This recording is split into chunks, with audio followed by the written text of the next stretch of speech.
Hi, welcome to the show. Happy Goul-oween, happy Halloween, and we've got the Ghoul of Plainfield, or the Butcher of Plainfield. So this American convicted murderer and body snatcher and grave robber was Edward Theodore Gein. Ed Gein was the inspiration for such movies that you'll be watching this Halloween, like Texas Chainsaw Massacre, Silence of the Lambs, and Psycho. So when you watch those scary movies, you're going to think of this killer. So what we know of him is that he was born on August 27, 1906 in a little town in Wisconsin called La Crosse. And his name was Edward Theodore Gein. And his father was George, an alcoholic father, and his mom was Augusta. And she was religious, fanatically religious. And he grew up alongside his older brother, Henry. And the mom, Augusta, ruled this house and with her puritanical preachings. And she preached about the sins of lust and carnal desire. So Ed idolized his mother and just listened to her, and maybe had a little jealousy for his oldest brother and the tensions for his mom, but we'll never know. So they moved to this little farm in Plainfield, Wisconsin, where he gets the Ghoul of Plainfield. Ooh, so they're saying he rarely left the farm except for school and going to the pub.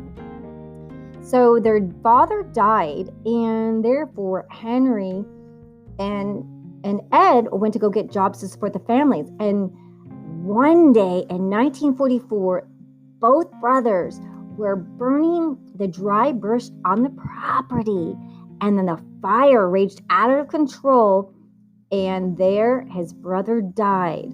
And it was highly suspect what happened to their brother. And some people suspect foul play. And maybe that was the first time that Ed, would do a killing, but we'll never know. So Ed's mother died in 1945. And ever since that, Ed just shut up the house and left his mom's room exactly how it was. And the house just fell into disarray and deterioration and just become chaotically an old, decrepit house. And he would start reading tons of books on anatomy and books of the body and just probably dreamed of designing clothes like the meat dress of Lady Gaga, but he was the original meat dresser made with skins. Oh, shudder, shudder. So Ed was out in the town as a handyman doing odd jobs, even babysitting. Oh, gosh. Good thing he didn't like kids. So there was several people that disappeared over the years, and among one of them was Mary Hogan, who ran a tavern in the nearby Pine Grove, and reportedly Ed frequented there. So in November 16, 1957, a woman was reported missing from her hardware store in Plainfield. Her name was Bernice Warden, and the cash register was gone and all the money, and there was a trail of blood leading out the back. And thank goodness that her son was a deputy sheriff, so he quickly followed the trail and became very suspicious of Ed as the recluse male who lived at a neighbor's house. So they went on suspicion of Ed's. He was just very odd in his behavior, and with the cash register and the trail of blood, and he was the last person to, there was a receipt. There was a sales receipt. There was a sales receipt that showed that Ed was the last person to purchase anything in the store. Really, really, really eerie. So he was arrested in the grocery store, and then the authorities went to his home, and they found the body of the store clerk in a shed on the property, and she was found in a shed hung up by her feet, decapitated, and dressed out like a deer. And it was just, all kind of atrocities were there. And the authorities would spend many days going through the home collecting various body parts as evidence. And all they said that the photographs were destroyed, and the home was boarded up to prevent tampering with any of the remaining evidence. And then the house suddenly caught fire afterwards and was completely destroyed. So no causes for the fire were ever discovered. So that's very interesting. But some of the items that the investigators found at the Ginn home, they found decapitated bodies, boiled the skulls, and fashioned them into bowls. There was skull bowls, real human skull bowls. Chairs covered with human skin. He put skulls on his bedpost. I mean, these are real human skulls that he put in his bedpost. These aren't decorations. These aren't set props.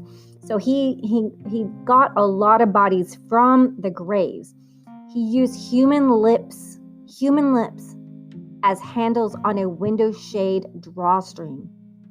How do you have human lips on a handle on a window shade drawstring? Oh, shudder. He made a lampshade from the skin he removed from a woman's face. A lampshade made from skin of someone's face. He even made a corset with human skin. And he made a belt from, oh my gosh, human nipples. He made gloves from human skin. He covered chairs with human skins. A human heart was found in a plastic bag. 9 vulvas were found in a shoebox. There were leggings and masks made from human skin. I mean, this is just creepy. Silence of the Lambs. Just, how do you even think of things like that? Like, how in the world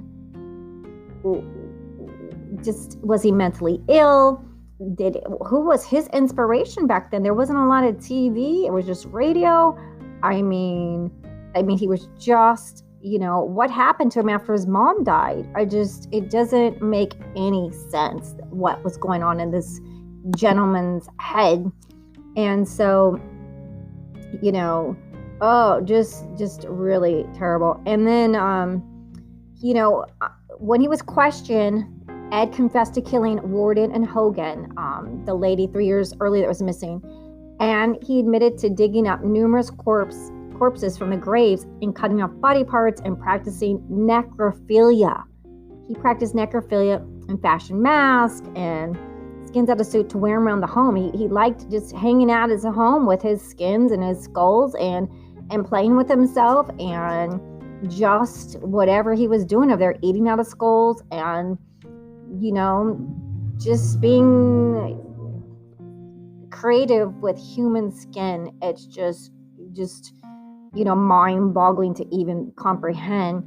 And then when he was being interrogated, they were punching him, so a lot of his evidence was thrown out. And his lawyer, William Bettler, tried to do the old plea of not guilty by the reason of insanity, but thank goodness that he was found fit to stand trial. And then he was committed to the state hospital, where they said that he worked as a carpenter assistant and a medical center aide. And so he was found guilty of the murder of Warren, but he was also found insane at the time of the murder. So he was committed to the state central hospital. So they wanted to petition for release in 1974, but it was rejected, thank goodness. And he died of cancer. And they're saying that he was particularly devoted to his mother, and this creepy psycho killer really wanted to enjoy skins of the bodies that he snatched. This is a true Ghoul of Plainfield, a body snatcher. Please only listen to this podcast if you're 18 years or older. Enjoy your Halloween and be careful because there's COVID out there. And thanks for listening. I hope you enjoyed this segment of the Ghoul of Plainfield, Edward Theodore Gain. the convicted murderer and body snatcher that has gruesome things that he did with humans. Oh, skin. So thank you for listening. Have a great day.